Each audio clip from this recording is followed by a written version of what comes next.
Namaskaram and welcome to the second episode. In the first episode, we saw an introduction to programming. हमने ये देखा कि programme क्या होता है। Guess the name गेम के जरिए हम ये समझ पाए कि इंस्ट्रक्शंस किस तरह के होते हैं जो हम कंप्यूटर को देते हैं। हमने एक छोटा सा फंक्शन भी लिखा, हैंडल इनपुट। एंड फंक्शन क्या होता है? सिंपली एक मिनी प्रोग्राम जिसका नाम होता है, वो कुछ इनपुट लेता है एंड आउटपुट देता है। बट हमने इन फंक्शंस को यहीं पे एग्जीक्यूट करके रियल में उसका आउटपुट नहीं देखा। बट अब हम जो फंक्शंस लिखने वाले हैं उन्हें हम एग्जीक्यूट भी करेंगे एंड उनका रियल में आउटपुट देख पाएंगे। तो आइए और भी नए नए कॉन्सेप्ट सीखते हुए अपनी प्रोग्रामिंग जर्नी में आगे बढ़ते हैं। शुरुआत करते हैं आपके पहले कॉटलिन प्रोग्राम से। वैसे तो प्रोग्रामिंग सीखते वक्त जो पहला प्रोग्राम लिखा जाता है उसे हेलो वर्ल्ड कहते हैं। बट क्योंकि कॉटलिन डिफरेंट है तो हमने यहाँ पे नमस्ते कॉटलिन नाम रखा है। एंड इस प्रोग्राम के जरिए हम कंप्यूटर को ये इंस्ट्रक्शन देते हैं कि स्क्रीन पे नमस्ते कॉटलिन डिस्प्ले करो। एंड वेल, आउटपुट में भी ये नमस्ते कॉटलिन स्क्रीन पे डिस्प्ले कर देता है। सो ये प्रोग्राम कुछ इस तरीके से दिखता है। सिंपल 3 लाइन का प्रोग्राम, फन मेन प्रिंट नमस्ते कॉटलिन। एंड आउटपुट में ये स्क्रीन पे नमस्ते कॉटलिन डिस्प्ले कर देगा। अब आइए इस 3 लाइन के प्रोग्राम को और भी डिटेल में समझते हैं।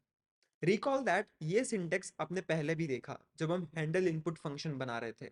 उसमें भी फर्स्ट वर्ड फन था, देन यहाँ पे हैंडल इनपुट लिखा हुआ था, यहाँ पे हमने अल्फ़ाबेट एक कैरेक्टर इनपुट दिया था एंड इस तरीके से कर्ली ब्रेसेस के अंदर उसका पूरा कोड लिखा हुआ था। एंड इस बार इसका नाम हमने रखा है मेन एंड उसमें ये कुछ कोड लिखा हुआ है। तो आखिर ये सिंटेक्स है किस चीज़ का? वेल, ये सिंटेक्स है फंक्शन डेफिनेशन का। Now what is function definition? Function definition का सीधा सा मतलब होता है एक नया फंक्शन क्रिएट करना। एंड हम फंक्शन क्यों क्रिएट करते हैं? ताकि हम उसे अलग अलग इनपुट्स के साथ में मल्टीपल टाइम्स यूज कर पाए। फंक्शन डेफिनेशन में हम फंक्शन का सिग्नेचर एंड उसकी बॉडी दोनों लिखते हैं। फंक्शन का सिग्नेचर मतलब फंक्शन का नाम, वो क्या क्या इनपुट्स लेता है, क्या क्या इनपुट्स के नाम है एंड उन इनपुट्स का टाइप क्या क्या है। देन वो आउटपुट में किस टाइप का डेटा रिटर्न करता है। एंड फाइनली फंक्शन बॉडी का मतलब होता है उस फंक्शन का कोड। सो इस पूरे को हम कहते हैं फंक्शन डेफिनेशन। एंड फंक्शन का नाम, इनपुट्स और आउटपुट, इसे हम कहते हैं फंक्शन सिग्नेचर। एंड जो कोड होता है उसे हम कहते हैं फंक्शन बॉडी। अगर आपका फंक्शन कोई भी आउटपुट नहीं देता है तो आप ये कॉलन एंड आउटपुट का टाइप दोनों एलिमिनेट कर सकते हैं। तो एक ऐसा फंक्शन जिसका कोई आउटपुट नहीं है उसे हम इस तरीके से भी लिख सकते हैं, फन फंक्शन का नाम, इनपुट्स एंड यहाँ पे कॉलन और आउटपुट लिखने की ज़रूरत नहीं है, आप सीधा कोड लिख सकते हैं। एंड ऐसा हमने हमारे मेन फंक्शन में किया है। हमने यहाँ पे मेन नाम का फंक्शन बनाया है। ये कुछ भी इनपुट नहीं लेता, आउटपुट भी डायरेक्टली कुछ नहीं देता एंड कोड में हमने ये सिंगल लाइन लिखी है। हम इस फंक्शन का नाम कुछ भी रख सकते थे, हमने इसका नाम मेन ही क्यों रखा? वेल, उसके पीछे भी एक स्टोरी है। किसी भी एप्लीकेशन या प्रोग्राम का एंट्री पॉइंट होता है मेन फंक्शन।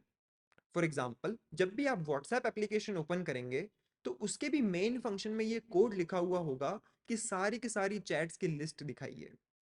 सिमिलरली हमारे गेस द नेम वाले गेम के मेन फंक्शन में ये लिखा हुआ होगा कि सारी कैटेगरीज सेलेक्ट करने के लिए डिस्प्ले करें।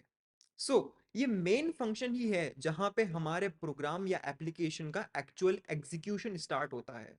स्ट्रिक्टली इस फंक्शन का नाम मेन ही होना चाहिए in all lower case letters. So हम मेन फंक्शन कुछ इस तरीके से डिफाइन करते हैं, fun main, no inputs no output and curly braces के अंदर हम जो भी कोड एग्जीक्यूट करना है वो लिखेंगे। सो टू समराइज, हमने यहाँ पे मेन नाम का एक फंक्शन बनाया है जो कि हमारे प्रोग्राम का एंट्री पॉइंट है। एंड जो भी कोड हम इस मेन फंक्शन के अंदर लिखेंगे वो हमारे प्रोग्राम को रन करने पे एग्जीक्यूट किया जाएगा। Now the missing piece of puzzle is कि ये कोड का क्या मतलब है? प्रिंट नमस्ते कॉटलिन, इसका क्या मतलब है एंड ये क्या सिंटेक्स है? So print is a function over here and इस फंक्शन में हमने नमस्ते कॉटलिन वाली एक स्ट्रिंग इनपुट दी है। आप चाहें तो इस स्ट्रिंग में कुछ और भी दे सकते हैं एंड ये उसे भी स्क्रीन पे एज इट इज डिस्प्ले कर देगा। एंड नोटिस करिए हमारी आईडी फंक्शन के नेम्स को कुछ अलग कलर से डिस्प्ले करती है, जैसे कि यहाँ पे लाइट ब्लू कलर में डिस्प्लेड है। बट दोनों जगह पे काम हम डिफरेंट कर रहे हैं। एक जगह पे हमने मेन नाम का फंक्शन डिफाइन किया है, बनाया है, जबकि दूसरी जगह पे हम प्रिंट नाम का फंक्शन बना नहीं रहे हैं, हम जस्ट उसे एग्जीक्यूट करवा रहे हैं उसे इनपुट दे के। सो यहाँ पे जब हमने मेन फंक्शन बनाया इसे हम कहते हैं फंक्शन डेफिनेशन, जबकि यहाँ पे जहाँ हमने प्रिंट फंक्शन का यूज किया उसे कॉल किया इनपुट पास किया इसे हम कहते हैं function invocation. So function invocation या फिर फंक्शन कॉल करने का सीधा सा मतलब होता है फंक्शन को एग्जीक्यूट करवाना, उसमें जो भी कोड लिखा है वो एग्जीक्यूट करवाना। एंड कोई भी फंक्शन कॉल करने के लिए वो फंक्शन कहीं ना कहीं डिफाइंड होना चाहिए, उसकी फंक्शन डेफिनेशन हमारे कंप्यूटर को पता होनी चाहिए। फॉर एग्जाम्पल हमारे नमस्ते कॉटलिन प्रोग्राम के अंदर हमने प्रिंट फंक्शन कॉल किया, तो कॉटलिन डेवलपर्स ने पहले से हमारे लिए वो प्रिंट फंक्शन का डेफिनेशन कहीं ना कहीं लिख रखा है एंड उसी कारण हमारा प्रोग्राम उससे एग्जीक्यूट हो पा रहा है। इस तरीके से समझिए, फंक्शन डेफिनेशन में हम कंप्यूटर को ये समझाते हैं कि कोई पर्टिकुलर नाम वाला फंक्शन क्या एंड कैसे करता है, बट एक्चुअली में तब वो कोड एग्जीक्यूट नहीं होता। कोड एग्जीक्यूट करने के लिए हमें उस पर्टिकुलर नाम वाले फंक्शन को कॉल करना पड़ेगा एंड कॉल करने से हम कंप्यूटर को जस्ट ये इंस्ट्रक्शन दे रहे हैं कि ये पर्टिकुलर काम कर दो। कैसे करना है वो उसकी फंक्शन डेफिनेशन में लिखा हुआ है। सिमिलरली यहाँ हम प्रिंट फंक्शन का यूज कर रहे हैं, तो ये प्रिंट फंक्शन कॉटलिन डेवलपर्स ने पहले से हमारे लिए डिफाइन कर रखा है, तो हम इसे डायरेक्टली यूज कर सकते हैं। रिकॉल करिए कि हम मेन फंक्शन को जस्ट डिफाइन करते हैं, कॉल करने का काम आईडीई का है। जब भी हम रन का बटन प्रेस करेंगे तब हमारी आईडीई वो मेन फंक्शन को कॉल करके एंड उसके अंदर लिखा हुआ कोड एग्जीक्यूट कर देगा। सो फंक्शन को कॉल करने का सिंटेक्स कुछ इस तरीके से है, आप फंक्शन का नाम लिखो एंड इनपुट्स पास कर दो एंड ये एक्सप्रेशन आपको आउटपुट रिटर्न कर देगा। सो एक डिफरेंस ये भी है कि फंक्शन डेफिनेशन में हम फन कीवर्ड का यूज करते हैं, बल्कि जब उसे हम कॉल करते हैं तब फन कीवर्ड यूज नहीं करते। फंक्शन कॉल करने के लिए हमें कोई कोड नहीं लिखना होता, हम जस्ट उस फंक्शन का नाम लिख के इनपुट पास कर सकते हैं। कोड ऑलरेडी डेफिनेशन में लिखा हुआ है एंड ये एक लाइन लिखने से हम इसके कोड को एग्जीक्यूट करवा पाते हैं।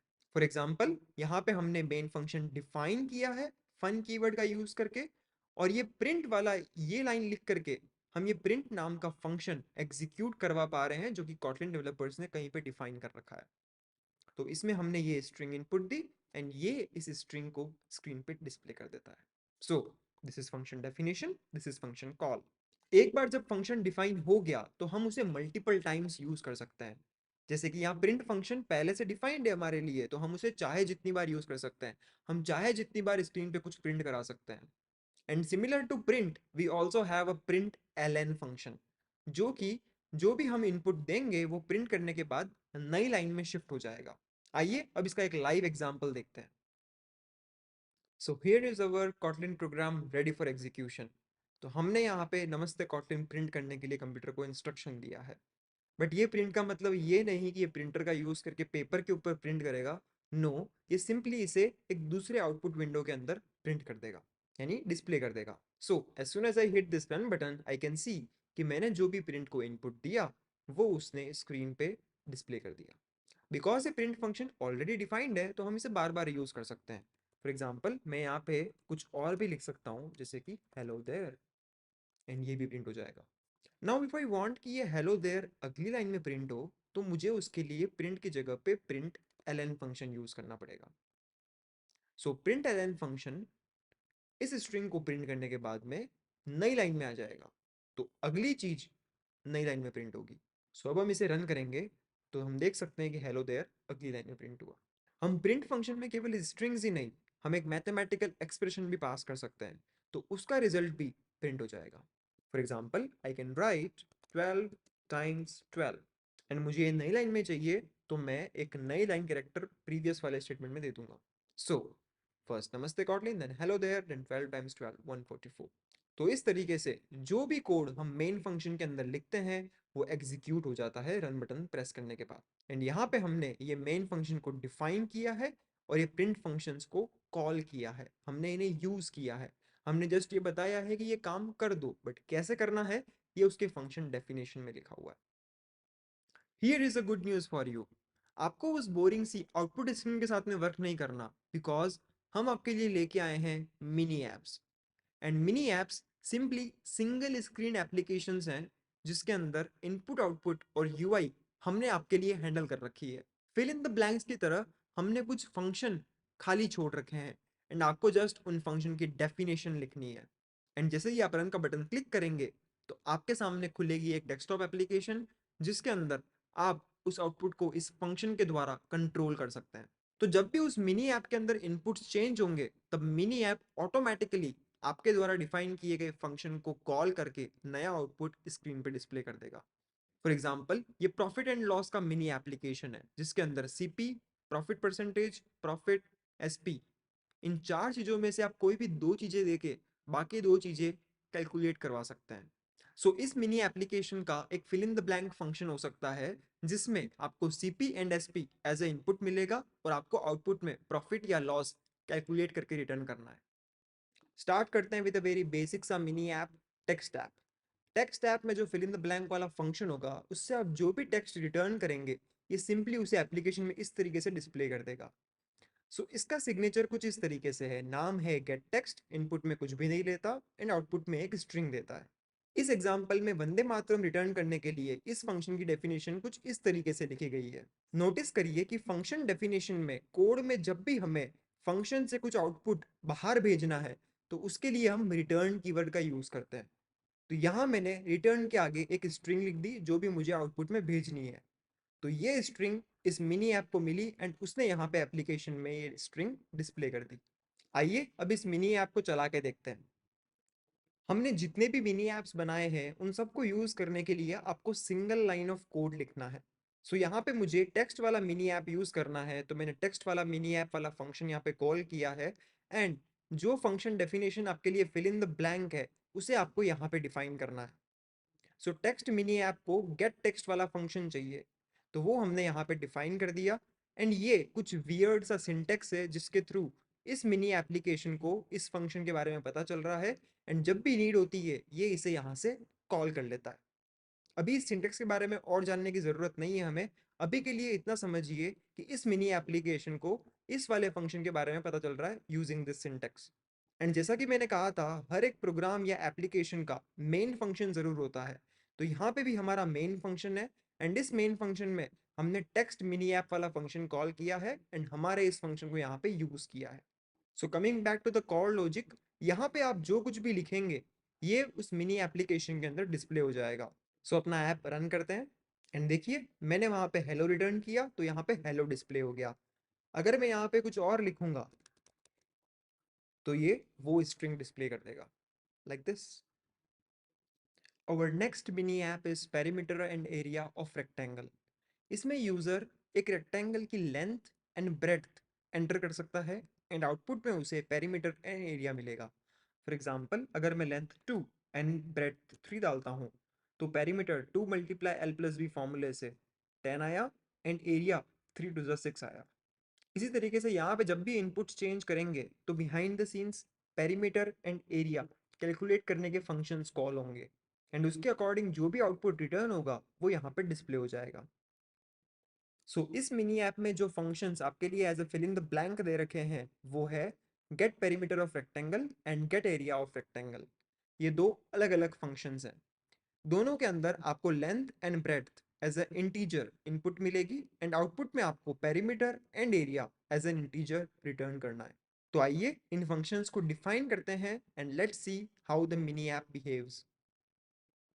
जैसा कि मैंने कहा था जो भी मिनी एप्लीकेशन आप यूज करेंगे उसकी सिंगल लाइन मेन फंक्शन के अंदर आएगी। तो यहाँ पे हमने perimeter and area of rectangle mini app वाला फंक्शन कॉल किया है एंड उसके साथ में इन दो फिल इन द ब्लैंक्स वाले फंक्शन को लिंक किया है। तो जब भी इस मिनी एप्लीकेशन के अंदर इनपुट्स चेंज होंगे तब ये दोनों फंक्शंस कॉल होके इससे आउटपुट मिलेगा एंड ये उसे एप्लीकेशन में डिस्प्ले करेगा। तो पहले पेरीमीटर वाले फंक्शन को कंप्लीट करते हैं। यहाँ पे हमें एल और बी इनपुट मिलेगा। तो पेरीमीटर का फॉर्मूला आपको पता ही है 2 multiply L plus B. So I will write 2 multiply L plus B. But केवल ये लिखने से काम नहीं होगा, मुझे इस आउटपुट को इस फंक्शन से रिटर्न करना है, बाहर पहुंचाना है। तो उसके लिए we have to use the return keyword. Similarly area L multiply B, so we will write return L multiply B. Errors have gone. Application run करते हैं। 2 3 वेट, पेरीमीटर आना चाहिए था 10 because 3 plus 2 is 5 and 5 into 2 is 10, बल्कि आया है 7। Area is correct, 3 2 6, but perimeter गलत क्यों आया? Let's find out. मैथ्स में आपने बोर्ड मास रूल के बारे में पढ़ा होगा, जो कि ये बताता है कि एक पर्टिकुलर एक्सप्रेशन में ऑपरेशंस किस ऑर्डर में परफॉर्म होंगे। सबसे पहले brackets, then division, multiplication, addition and at last subtraction. उसी तरीके से प्रोग्रामिंग में भी जब कंप्यूटर किसी पर्टिकुलर एक्सप्रेशन का रिजल्ट इवेल्युएट करता है, तो उस केस में भी एक ऑपरेटर्स प्रेसिडेंस रूल फॉलो करता है, जो कि सिंपली बोर्ड मास रूल की तरह ही है। वो कुछ इस तरीके से है। हाईएस्ट प्रेसिडेंस होता है डिवीजन एंड मल्टीप्लिकेशन का, बट दोनों का इक्वल होता है। मैथ्स से यहाँ पे यही डिफरेंस है, मैथ्स में डिवीजन का मल्टीप्लिकेशन ज़्यादा होता है, जबकि यहाँ पे इक्वल होता है। एंड एडिशन सब्ट्रैक्शन का दोनों का इक्वल होता है, बट डिवीजन मल्टीप्लिकेशन से कम होता है। उस केस में क्या होगा, जब किसी एक्सप्रेशन के अंदर डिवीजन एंड मल्टीप्लिकेशन दोनों ऑपरेटर्स हो, तो उस केस में हमें ये डायरेक्शन रूल फॉलो करना है। कंप्यूटर एक्सप्रेशन को लेफ्ट टू राइट इवेल्युएट करता है, तो जो ऑपरेटर लेफ्ट में पहले आया वो पहले इवेल्युएट होगा। कुछ एग्जांपल्स के थ्रू समझते हैं। फर्स्ट, यहाँ पे डिवीजन एंड मल्टीप्लिकेशन दोनों साथ में आए, तो लेफ्ट में पहले डिवीजन है तो पहले डिवीजन परफॉर्म होगा। 50 into 3, 150 plus 1, 151।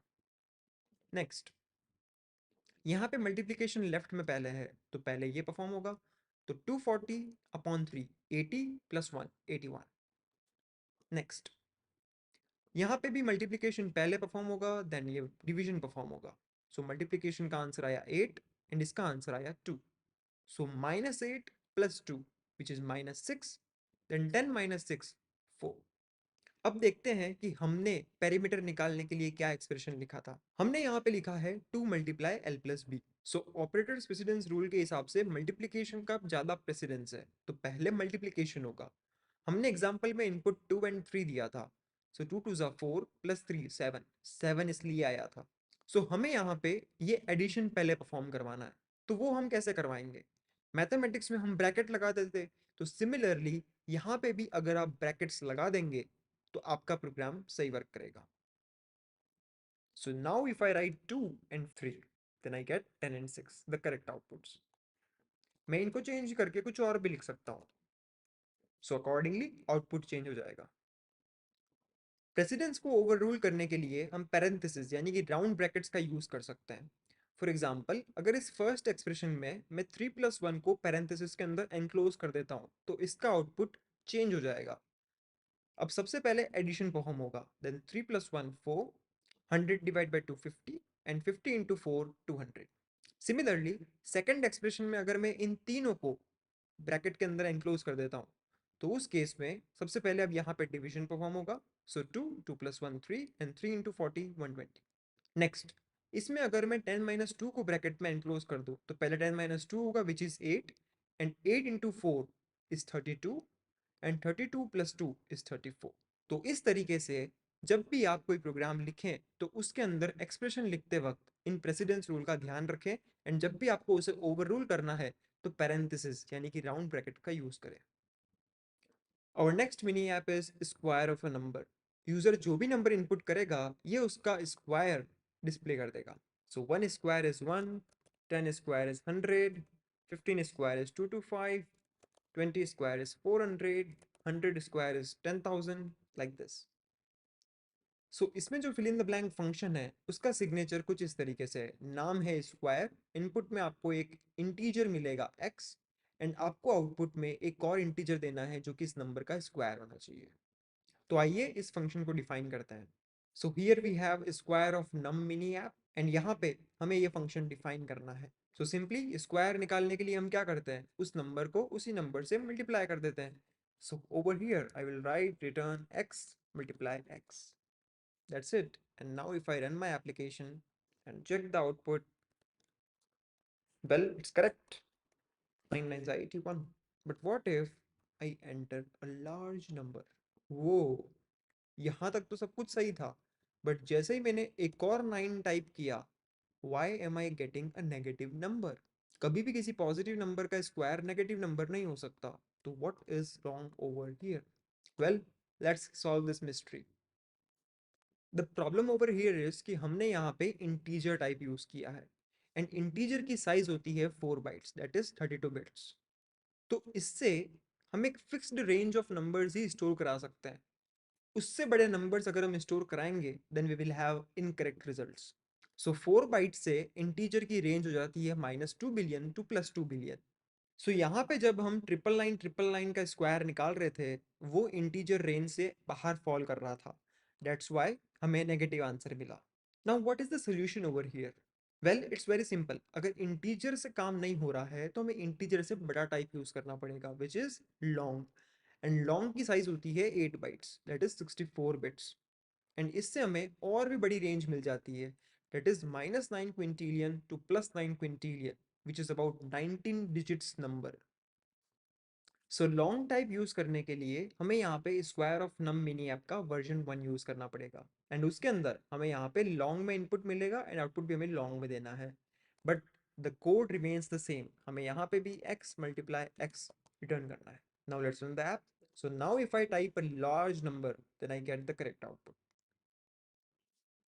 Our next mini app is Simple Interest Calculator, जिसमें यूजर के principal amount, rate and time enter करने के बाद ये app interest and total amount show करेगा। इसे वर्क करने के लिए जो फंक्शन चाहिए वो है गेट इंटरेस्ट। एंड इसके अंदर हमें 3 इनपुट्स मिलेंगे p r t इंटीजर्स में। एंड हमें आउटपुट में इसका इंटरेस्ट रिटर्न करना है इंटीजर में। तो आइए इस फंक्शन को डिफाइन करते हैं। सो इंटरेस्ट निकालने का फॉर्मूला होता है p/r/t/100। So simply we will write over here p into r into t and upon 100।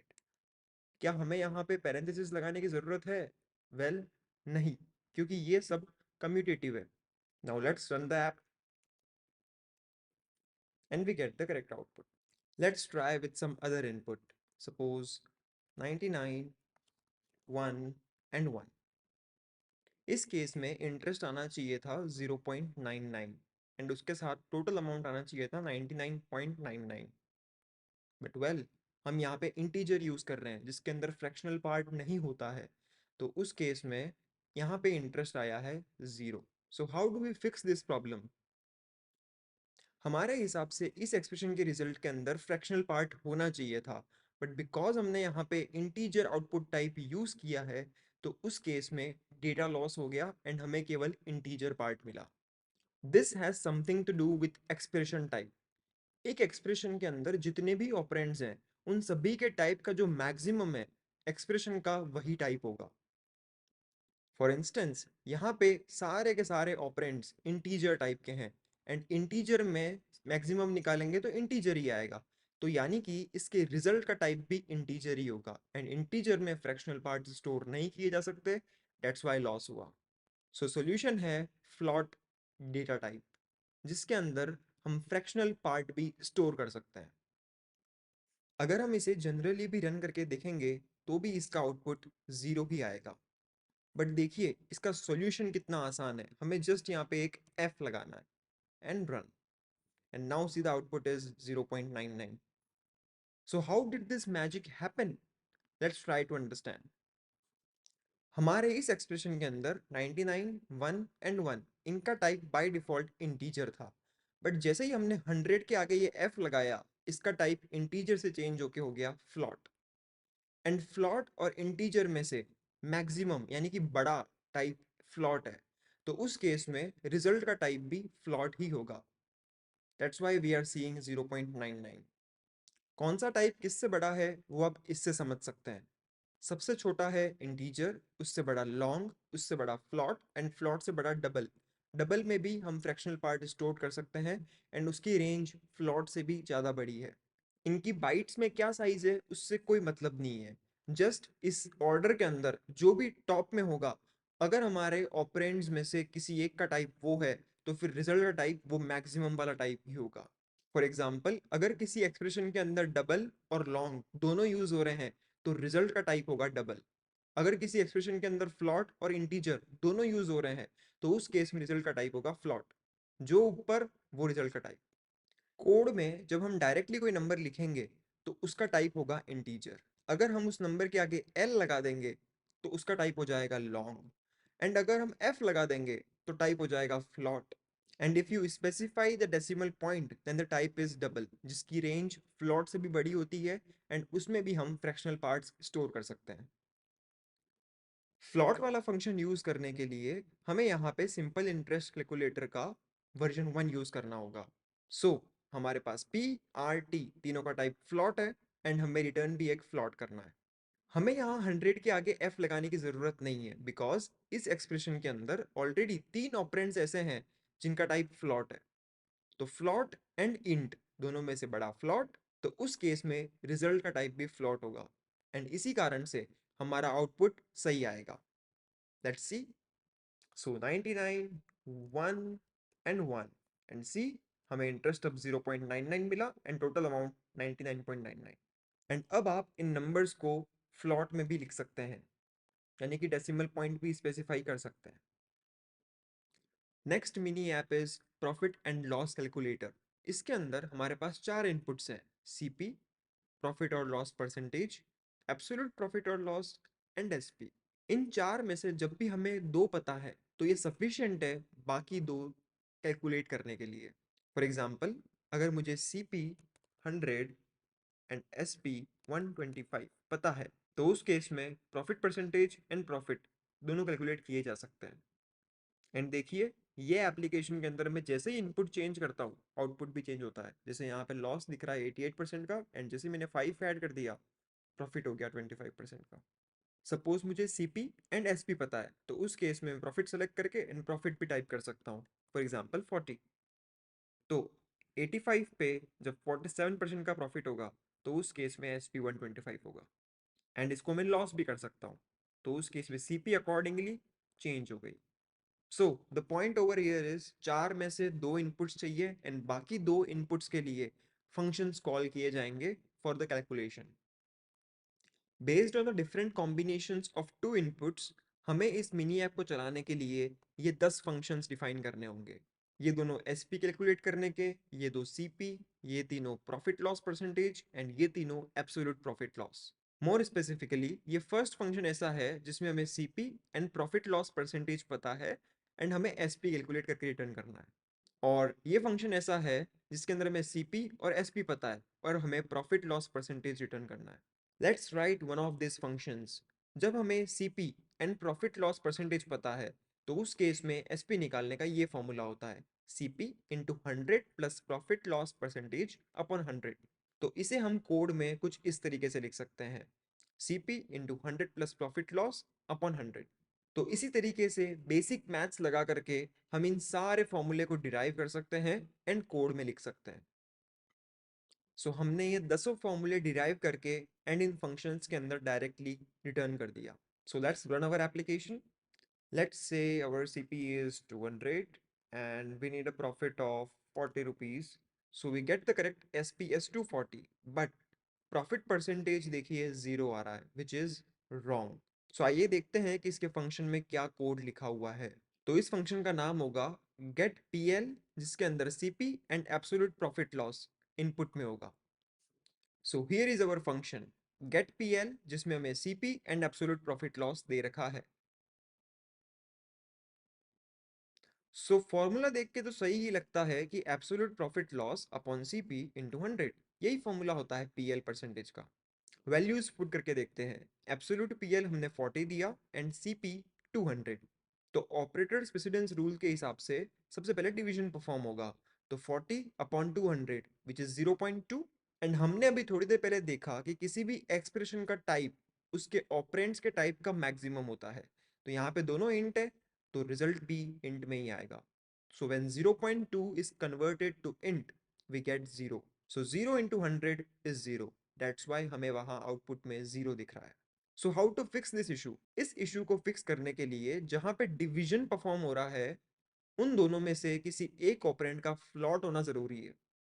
किसी भी इंटीजर को फ्लॉट में कन्वर्ट करने के लिए आप आगे टू फ्लॉट लिख सकते हैं, बट नाउ हमें आईडी एक एरर दे रहा है, टाइप मिसमैच। रिक्वायर्ड था इंटीजर बल्कि हम दे रहे हैं फ्लॉट।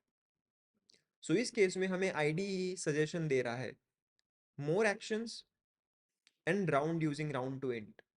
तो ये इस पूरे एक्सप्रेशन को इंटीजर में वापस राउंड ऑफ कर देगा, यानी कि टू फ्लॉट से हम इंटीजर को फ्लॉट में कन्वर्ट कर पाते हैं, एंड किसी फ्लॉट को इंटीजर में राउंड ऑफ करने के लिए हम राउंड टू इंट फंक्शन का यूज करते हैं। नोट दैट इन दोनों फंक्शंस को कॉल करने के लिए आपको उस नंबर के आगे डॉट लगा करके फंक्शन का नाम लिखना पड़ेगा। सिमिलरली यहाँ पे भी एक डिवीजन परफॉर्म हो रहा है। जब भी यहाँ न्यूमरेटर डिनोमिनेटर से छोटा होगा तब यहाँ पे भी आउटपुट जीरो आएगा। टू फिक्स दिस हमें इन दोनों ऑपरेंड्स में से किसी एक को फ्लॉट में कन्वर्ट करना होगा, एंड देन फ्लॉट एक्सेप्टेबल नहीं है, दैट्स वाई हमें पूरी एक्सप्रेशन को इंटीजर में राउंड ऑफ करना पड़ेगा, like this. Similarly same goes over here, so to float and पूरे को round to int, and now let's run the application. So CP is 200 and absolute profit of 40. So now we get the correct profit percentage as 20. Got the point? It's not what it looks like. अगर आपको लगता है कि ये functions में सीधा एक formula put कर देंगे and output सही आएगा, तो that is not the case. Because यहाँ पे आपको operators precedence and data types के बारे में knowledge होना ज़रूरी है, तभी आप सही output दे पाएंगे। सो जैसा कि हमने यहाँ पे किया, किसी भी इंटीजर को फ्लॉट में कन्वर्ट करने के लिए आप टू फ्लॉट फंक्शन का यूज़ करें, तो उससे पूरी एक्सप्रेशन का आउटपुट फ्लॉट में आ जाएगा, एंड उसे अगर आपको वापस से इंटीजर में कन्वर्ट करना है तो आप dot round to int function का यूज़ करिए। So to float and round to int function का यूज़ करके हम डेटा लॉस से बच सकते हैं। Next mini app is vote age checker, जिसमें यूजर एक एज इनपुट करेगा एंड हमें आउटपुट में ये बताना है वेदर ही और she can vote. So as we know, जिसकी एज 18 एंड अबोव है उनके लिए आउटपुट यस आना चाहिए, एंड जिनकी एज 18 से कम है उनके लिए आउटपुट आना चाहिए नो। सो अगर मैं 3 एंटर करता हूँ तो कांट वोट, 34 एंटर करता हूँ तो कैन वोट, 18 करता हूँ तो कैन वोट, 17 करता हूँ तो कांट वोट। इसके लिए जो फिल इन द ब्लैंक वाला फंक्शन है उसका सिग्नेचर कुछ इस तरीके से है। नाम है कैन वोट, इनपुट में आपको एज मिलेगी जिसका टाइप होगा इंटीजर, एंड आउटपुट में आपको एक बूलियन रिटर्न करना है। Now what is this Boolean? Well, Boolean भी एक डेटा टाइप है जो कि दो वैल्यूज में से कोई एक वैल्यू स्टोर कर सकता है, ट्रू या फॉल्स, या फिर आप कह लीजिए यस या नो, और जीरो और वन। नाउ यहाँ पे हमें ऐसा लॉजिक लिखना है जिससे हम ये पता लगा पाए कि एज 18 से छोटी है या बड़ी है। To rescue we have relational operators. Relational operators कोई भी दो ऑपरेंड्स को कंपेयर करने के काम में आते हैं, एंड ये एक बूलियन टाइप का रिजल्ट रिटर्न करते हैं। So what are the operators we have? Well, first we have equal to, जो कि ये बताता है कि कोई दो ऑपरेंड्स इक्वल है या नहीं। नॉट इक्वल टू, कोई दो ऑपरेंड्स इक्वल नहीं है तो। Then we have greater than, less than, greater than equal to and less than equal to. आइए कुछ एग्जांपल्स देखते हैं। 8 इक्वल टू 9, यानी कि 8 9 के इक्वल है या नहीं, तो आउटपुट में आया फॉल्स, बिकॉज नहीं है equal. Next, 7 greater than equals to 3, क्या 7 3 से बड़ा है? Yes, true. 123 लेस देन 36, क्या 123 लेस देन 36 है? No, false. यहाँ पे हमें चेक करना होगा कि whether age is greater than और equal to 18।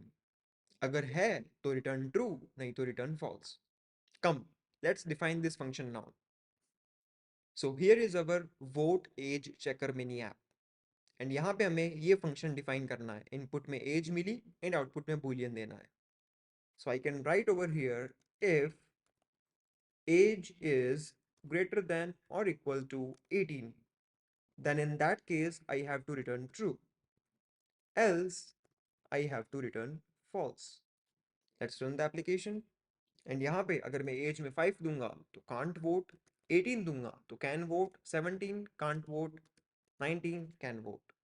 So it is working correctly. जब भी हम रिलेशनल ऑपरेटर्स यूज करते हैं तो उस केस में रिजल्ट का टाइप होता है बूलियन, एंड हमें रिटर्न भी बूलियन ही करना है। So we can simplify this code. हमें ऐसा लिखने की जरूरत नहीं है इफ ट्रू तो ट्रू, एल्स फॉल्स। एंड हमें यहाँ पे आईडीई भी ये सजेशन दे रही है कि हम इसे सिंप्लीफाई कर सकते हैं।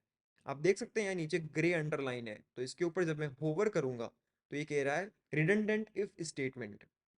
सो more actions and remove redundant if statement. So now simply हमारा कोड हो गया return age greater than equals to 18। So ये एक बुलियन रिटर्न करेगा एंड वही बुलियन हम आगे रिटर्न कर देंगे। Next mini app is maximum of two numbers. User कोई भी दो नंबर्स इनपुट करेगा एंड हमें बताना है कि दोनों में से ग्रेटर कौन सा है। For example if I type over here 23 and suppose 56, then ये मुझे बता देगा कि बड़ा 56 है। और if I make this larger, then बड़ा ये है। सो इस मिनी ऐप के फंक्शन का सिग्नेचर कुछ इस तरीके से है। नाम है मैक्स ऑफ, हमें इनपुट में दो इंटीजर्स मिलेंगे एंड आउटपुट में हमें एक तीसरा इंटीजर देना है जो कि इन दोनों में से ही होगा, एंड जो बड़ा होगा वो हमें रिटर्न करना है। So seems like a simple logic. दोनों को कंपेयर करने के लिए हम यूज करेंगे रिलेशनल ऑपरेटर, एंड फ्लो को कंट्रोल करने के लिए we will use if else statement. So आइए फंक्शन डिफाइन करते हैं।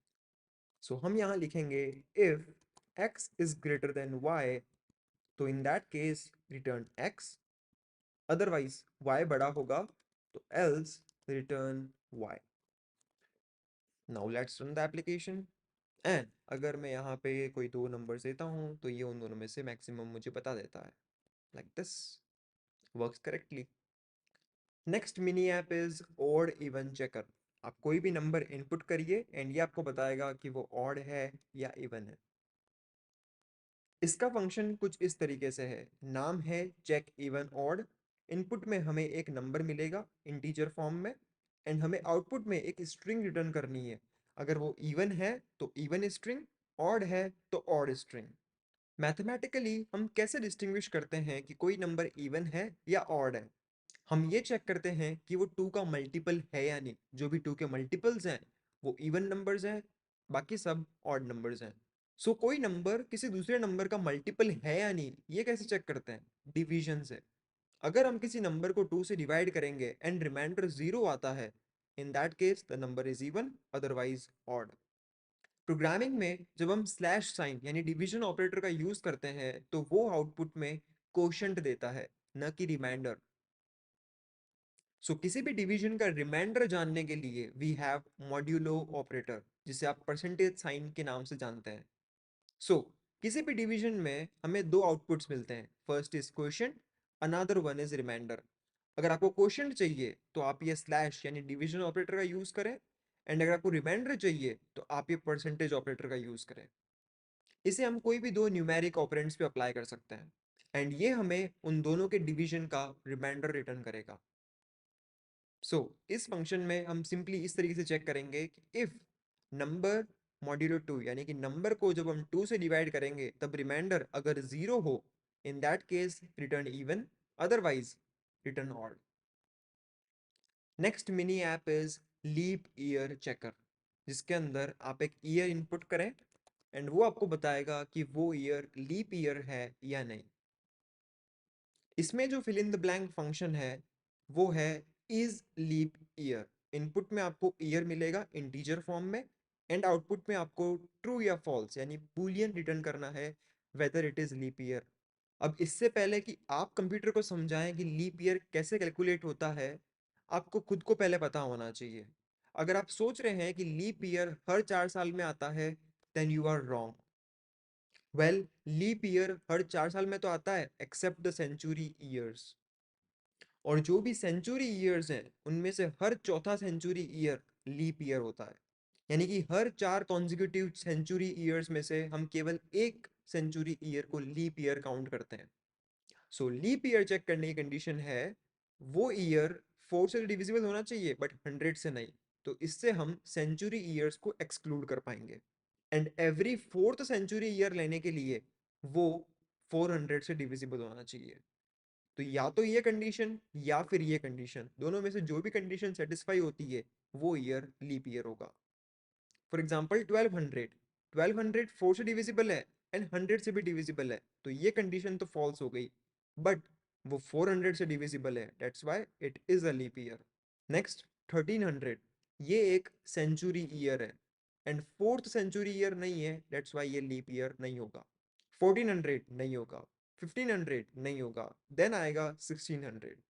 सो 1200 के बाद में 1600 ऐसा सेंचुरी ईयर है जो कि लीप ईयर है।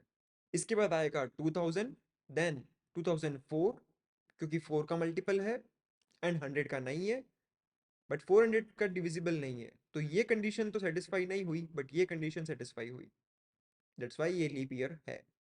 2024 4 से डिविजिबल है, 100 से डिविजिबल नहीं है, तो ये कंडीशन सेटिस्फाई हुई एंड ये वाली नहीं हुई, तो दोनों में से कोई एक कंडीशन होनी चाहिए सेटिस्फाई, दैट्स वाई ये लीप ईयर है। 2100 divisible by 4 and divisible by 100 and not divisible by 400, दोनों कंडीशन सेटिस्फाई नहीं हुई, that's why 2100 is not a leap year. 2000 के बाद ऐसा सेंचुरी ईयर जो लीप ईयर है वो होगा 2400। नोटिस करिए कि हमें यहाँ पे बूलियन यानी कि ट्रू फॉल्स वैल्यूज के ऊपर ऑपरेशंस परफॉर्म करने हैं, जैसे कि एंड, नॉट एंड और। इन्हें हम कहते हैं लॉजिकल ऑपरेटर्स, एंड ये किसी भी दो बूलियन वैल्यूज के ऊपर अप्लाई किए जा सकते हैं। सबसे सिंपल लॉजिकल ऑपरेटर है नॉट ऑपरेटर, जो कि किसी भी बूलियन वैल्यू को नेगेट कर देता है, अगर ट्रू होती है तो फॉल्स कर देता है, फॉल्स होती है तो ट्रू कर देता है। एंड इसे कोड पे यूज करने के लिए हम एक्सक्लेमेशन मार्क का यूज करेंगे।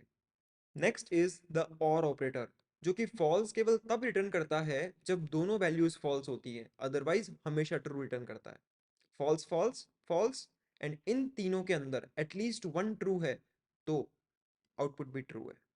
इसे कोड में यूज करने के लिए हम यह डबल पाइप साइन का यूज करेंगे। Next operator is and operator.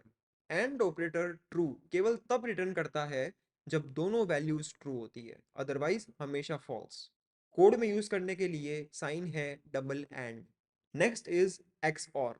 X और ट्रू केवल तब रिटर्न करता है जब एग्जैक्टली exactly एक ट्रू हो, दोनों ट्रू होते हैं तो उस केस में फॉल्स होता है, एंड इसे हम एक्स और लिख करके अप्लाई कर सकते हैं। So coming back to the leap year condition, हम इसे एल्गोरिथमिक वे में इस तरीके से लिख सकते हैं कि ईयर 4 से डिविजिबल होना चाहिए एंड 100 से डिविजिबल नहीं होना चाहिए। दिस इज वन कंडीशन, या तो ये सेटिस्फाई हो या फिर वो 400 से डिविजिबल होना चाहिए। सो यहाँ पे हमने एंड ऑपरेटर अप्लाई किया एंड यहाँ पे और ऑपरेटर अप्लाई किया। सो इसे हम कोड में इस तरीके से लिख सकते हैं, if year is divisible by 4 and not divisible by 100, and पूरे को ब्रैकेट में लगाना जरूरी है बिकॉज ये पूरी एक कंडीशन है, देन और year is divisible by 400। Because ये लॉजिकल ऑपरेटर्स भी बूलियन रिजल्ट रिटर्न करते हैं, तो इस पूरे एक्सप्रेशन का आउटपुट भी एक बूलियन है। तो हम ये इफ एल्स स्टेटमेंट नहीं लगाएंगे एंड सिंपली ये बूलियन रिटर्न कर देंगे तो भी हमारा काम हो जाएगा। Let's see how.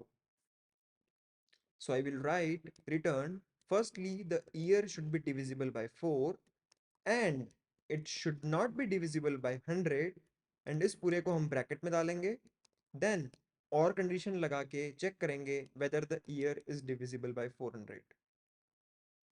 सो इस पूरे का आउटपुट एक बूलियन ही आएगा एंड वही बूलियन हमने रिटर्न कर दिया। So this will work, run करके देखते हैं। So if I type 2000, it is a leap year.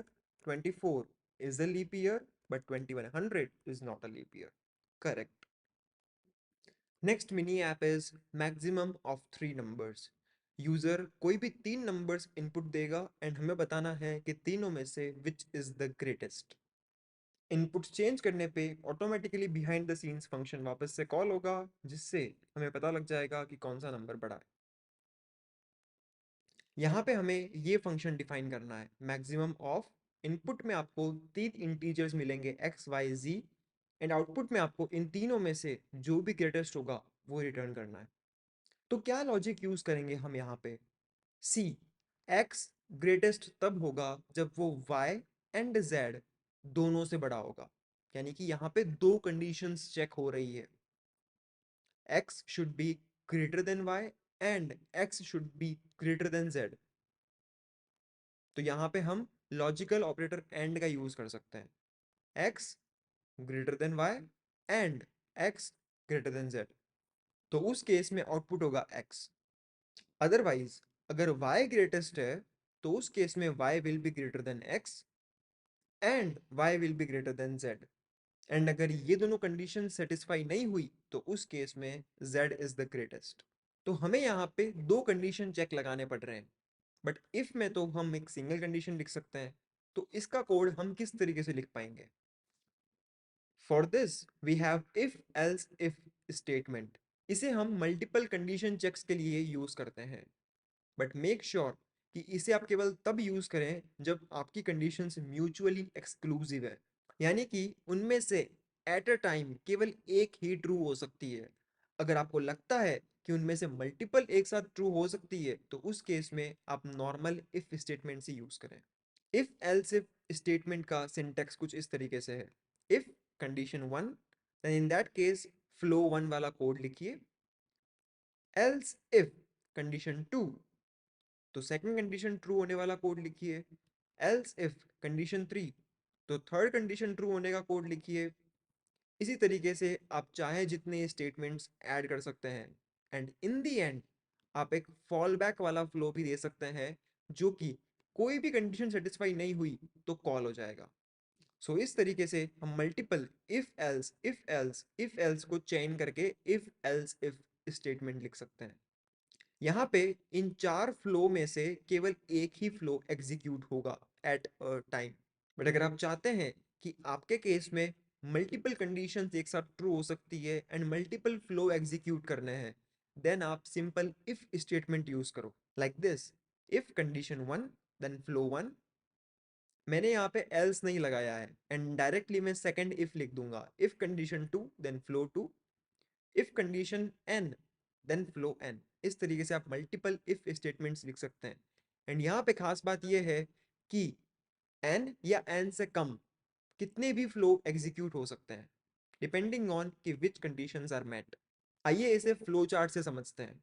अगर आपकी मल्टीपल कंडीशंस म्यूचुअली एक्सक्लूसिव नहीं है और आप मल्टीपल इफ स्टेटमेंट्स यूज कर रहे हैं विदाउट द एल्स, अगर आपकी मल्टीपल कंडीशंस म्यूचुअली एक्सक्लूसिव नहीं है और अगर आपने मल्टीपल इफ स्टेटमेंट्स यूज किए हैं विदाउट द एल्स ब्लॉक, तो उस केस में फ्लो चार्ट कुछ इस तरीके से होगा। अगर कंडीशन वन ट्रू होती है तो हम फ्लो वन एग्जीक्यूट करते हैं। कंडीशन ट्रू होने के बावजूद हम इस फ्लो को एंड नहीं कर रहे, हम कंडीशन टू चेक कर रहे हैं। सिमिलरली कंडीशन टू भी ट्रू होने के बाद कंडीशन थ्री चेक हो रही है। सो लाइक दिस, इनमें से multiple flow at a time execute हो सकते हैं डिपेंडिंग ऑन क्या क्या कंडीशंस मीट हो रही है। बट हाँ, इन दी एंड फ्लो थ्री या फिर फॉल बैक फ्लो दोनों में से कोई एक ही एग्जीक्यूट होगा। सेम चीज को हम कोड से भी समझ सकते हैं। ये फ्लो एग्जीक्यूट होने के बाद हम वापस कंडीशन टू चेक कर रहे हैं, ये फ्लो एग्जीक्यूट होने के बाद वापस से हम नेक्स्ट कंडीशन चेक कर रहे हैं। दैट्स वाई ये मल्टीपल फ्लो यहाँ पे एग्जीक्यूट हो सकते हैं। बट यहाँ पे ऐसा नहीं होता।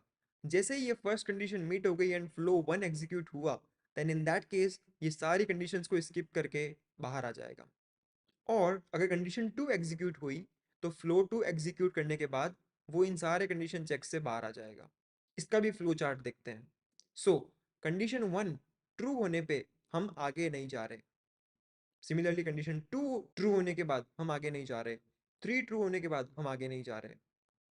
तो इस तरीके से यहाँ पे एट अ टाइम केवल एक फ्लो एग्जीक्यूट होगा। सो this is a case of mutually exclusive conditions and this is a case of non.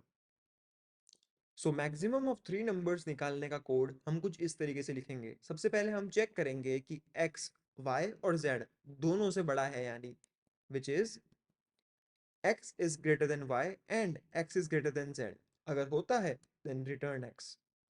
Otherwise हम सेकंड कंडीशन में चेक करेंगे whether y is greater than x and y is greater than z, कुछ इस तरीके से। And अगर ये true होती है तो रिटर्न y। अब अगर x और y दोनों ही ग्रेटेस्ट नहीं है तो तीसरा ऑप्शन बचता ही केवल z का है। तो तीसरी कंडीशन लिखने की जरूरत नहीं है, हम डायरेक्टली एल्स लगा करके रिटर्न z कर सकते हैं। And there you have it. इससे आपको तीन नंबर में से मैक्सिमम कौन सा है पता चल जाएगा।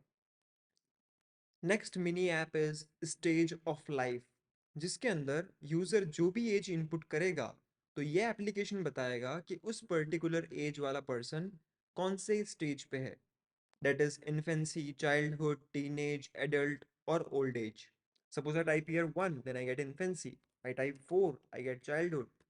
14, teenage. 24, adulthood. 67, old age. So function कुछ इस तरीके से है। हमें एक फंक्शन डिफाइन करना है स्टेज ऑफ लाइफ। इनपुट में हमें मिलेगी एज इंटीजर में, एंड आउटपुट में हमें स्ट्रिंग रिटर्न करनी है कि कौन सी स्टेज ऑफ लाइफ है बेस्ड ऑन दिस कंडीशंस। अगर एज 0 और 2 के बीच में है then it is infancy, 3 and 11 childhood, 12 and 17 teenage, 18 and 59 adulthood, and अगर 60 अबोव है तो ओल्ड एज। तो हमें यहाँ पे मल्टीपल कंडीशंस चेक करनी है एंड उसके लिए we have if else if statement.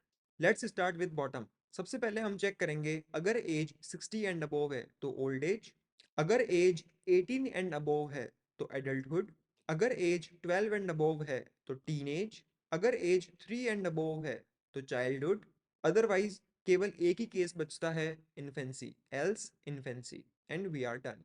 अब आप सोच रहे होंगे कि हमने यहाँ पे बॉटम से क्यों स्टार्ट किया। उसके लिए लेट्स सी कि अगर हम टॉप से स्टार्ट करेंगे तो क्या होगा। तो टॉप से स्टार्ट करने के लिए हम कोड कुछ इस तरीके से लिखेंगे। सबसे पहले अगर एज 3 और ग्रेटर है तो चाइल्डहुड, अगर एज 12 एंड अबोव है तो टीनेज, एज 18 एंड अबोव है तो एडल्टहुड, 60 एंड अबोव है तो ओल्ड एज, अदरवाइज इन्फेंसी। देखिए कोड रन किए बिना ही हमें आईडी में ही पता चल गया कि ये वर्क नहीं करेगा। उसके लिए इसने यहाँ पे इस कंडीशन को येलो में हाईलाइट किया है कि condition is always false. Similarly इन दोनों के लिए भी तो ये तीनों कंडीशंस हमेशा फॉल्स होंगी। Let's see why. सपोज मैंने एज में इनपुट दिया 20, तो 20 is greater than equals to 3, तो वो चाइल्डहुड में जाएगा। सो 3 एंड अबोव कुछ भी इनपुट दूं मैं हमेशा वो चाइल्डहुड प्रिंट करेगा। एंड अगर मैंने 3 से कम दिया तो उस केस में ये तीनों में भी नहीं जाएगा एंड वो एल्स कंडीशन मीट करेगी फिर, तो आएगा आउटपुट में इन्फेंसी। रन करके भी देख लेते हैं। सो अगर मैंने 3 से ऊपर कुछ भी एज लिखी तो I will get childhood, and अगर मैंने 3 से कम लिखी तो इन्फेंसी। सो इसको सही करने का तरीका है कि आप ग्रेटर देन इक्वल टू की जगह पे लेस देन यूज करें। सो लेस देन का यूज करके हम कोड कुछ इस तरीके से लिख सकते हैं। सबसे पहले अगर एज लेस देन 3 है तो इन्फेंसी, लेस देन 12 है तो चाइल्डहुड, लेस देन 18 है तो टीनेज, लेस देन 60 है तो एडल्टहुड, अदरवाइज ओल्ड एज। तो जैसा कि आप देख सकते हैं जब हम 3 या ज़्यादा कंडीशंस लिखते हैं तो कोड कुछ अजीब सा दिखता है। इसे और सुंदर बनाने के लिए कॉटलिन में हमारे पास व्हेन स्टेटमेंट है। व्हेन स्टेटमेंट रिप्लेसमेंट है इफ एल्स इफ चेन का, एंड इसका सिंटैक्स कुछ इस तरीके से है। सबसे पहले व्हेन, देन कंडीशन 1 एरो लगा करके फ्लो 1, कंडीशन 2 एरो लगा के फ्लो 2। इसी तरीके से आप मल्टीपल कंडीशंस लिख सकते हैं एंड एट द एंड आप एक फॉल बैक फ्लो दे सकते हैं जो कि कोई भी कंडीशन मीट नहीं हुई तो वो वाला फ्लो एग्जीक्यूट होगा कुछ इस तरीके से। And similar to if else if chain, ये भी म्यूचुअली एक्सक्लूसिव कंडीशन के लिए ही यूज करना चाहिए बिकॉज इन सब में से केवल एक फ्लो ही एग्जीक्यूट होगा at a time. Now stage of life वाले फंक्शन को हम व्हेन स्टेटमेंट का यूज करके रीराइट कुछ इस तरीके से कर सकते हैं। सबसे पहले when age is greater than equals to 60 then return old age, greater than equals to 18 then return adulthood, and so on. अब ये भी काफ़ी बड़ा कोड लग रहा है। इसे भी सिंप्लीफाई करने के लिए कॉटलिन में हमारे पास एक और तरीका है। हम इस रिटर्न स्टेटमेंट को बाहर ले सकते हैं एंड इन कर्ली ब्रेसेस को भी हटा सकते हैं। तो फिर कोड कुछ इस तरीके से होगा, when condition 1 and so on. तो देखिए अब कोड काफ़ी शॉर्ट एंड रीडेबल है कि जब age greater than equals to 60 हो तो ये, ग्रेटर देन इक्वल्स टू 18 हो तो ये, एंड सो ऑन। ऐसा हम इसलिए कर पाए बिकॉज कॉटलिन में स्टेटमेंट्स भी एक्सप्रेशंस होते हैं।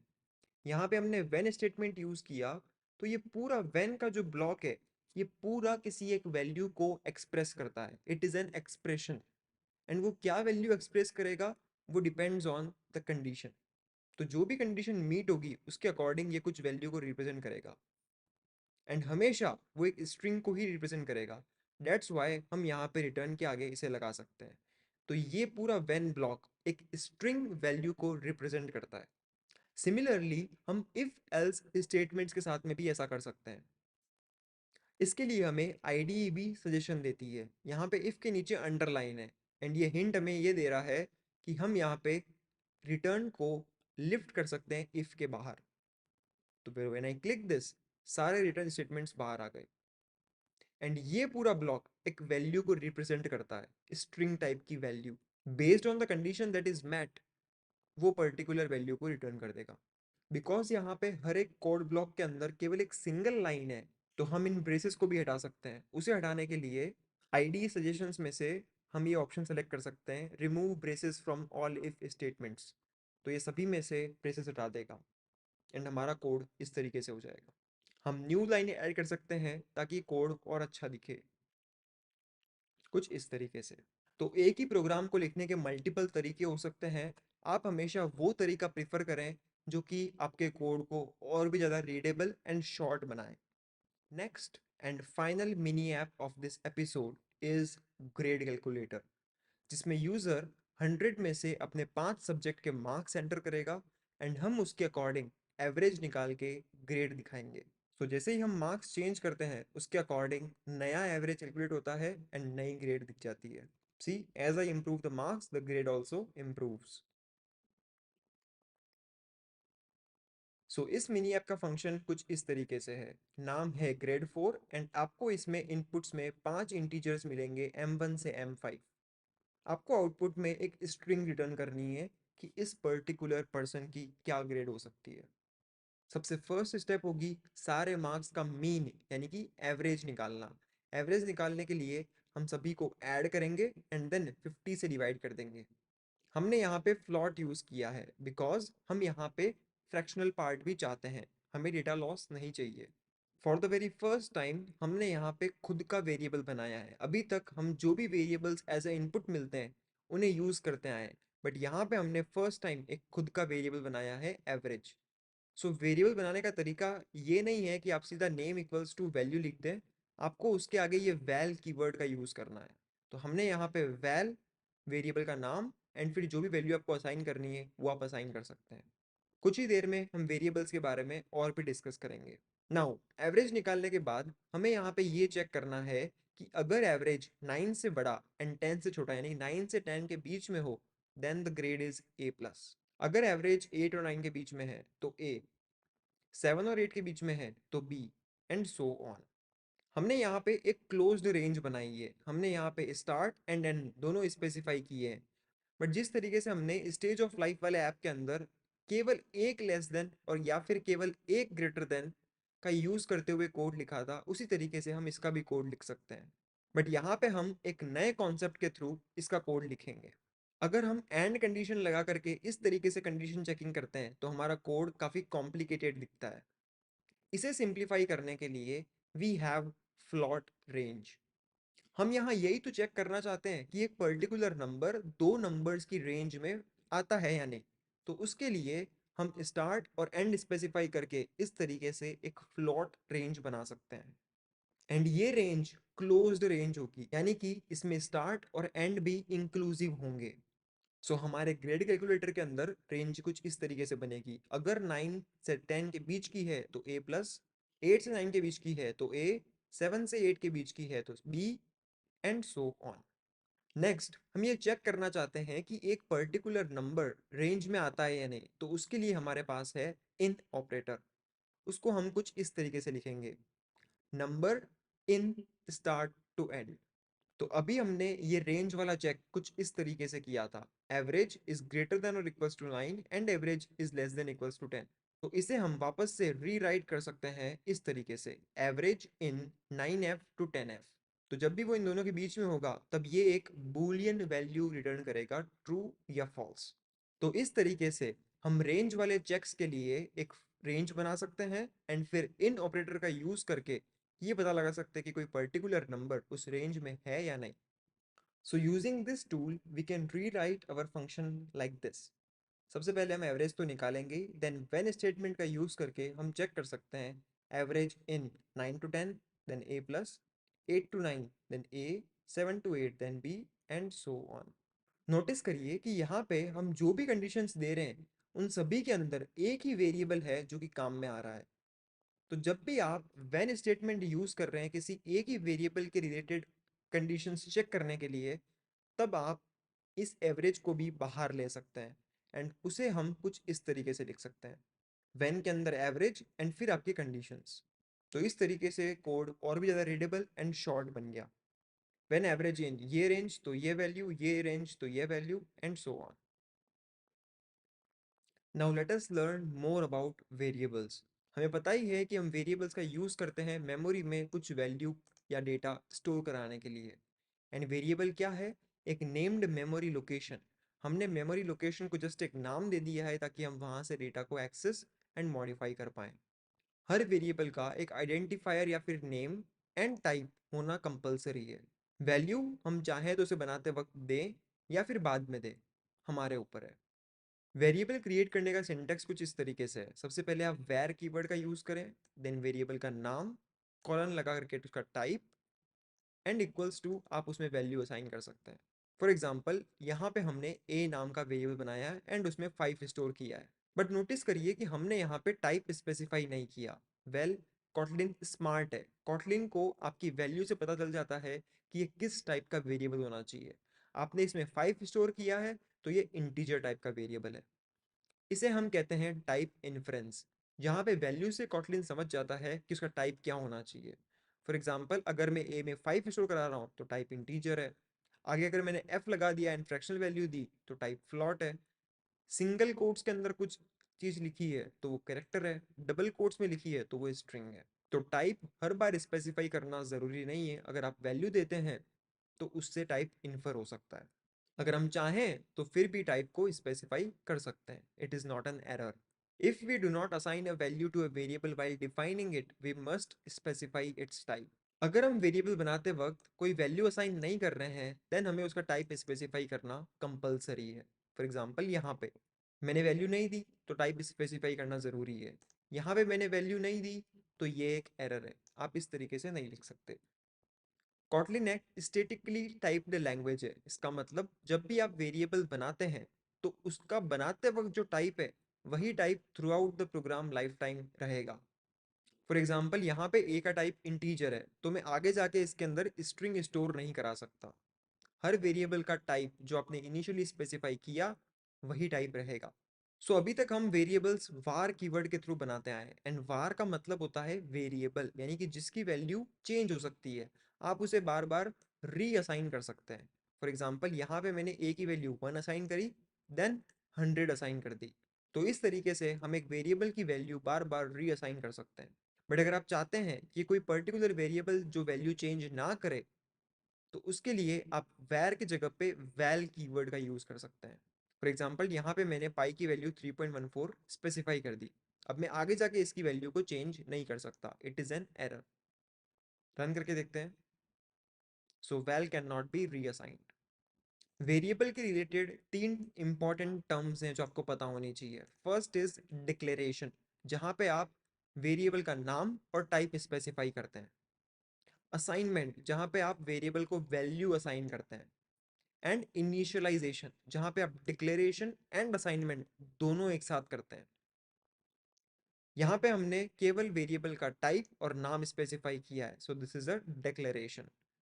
यहाँ पे आपने उसको वैल्यू असाइन करी है, so this is an assignment. And जब आप डिक्लेरेशन और असाइनमेंट दोनों एक साथ करो, then it is called initialization. So that's all you must know about variables. We have now come towards the end of this episode. हमने काफ़ी सारे मिनी ऐप्स बनाए एंड आपको असाइनमेंट में इसी टाइप के और भी सिमिलर मिनी ऐप्स मिलेंगे। तो कीप प्रैक्टिसिंग, बिकॉज प्रैक्टिस से ही आपको ये सारे कॉन्सेप्ट्स और भी ज़्यादा क्लियर होंगे। मिलते हैं अगले एपिसोड में। Thank you for your time. जय हिंद, जय भारत।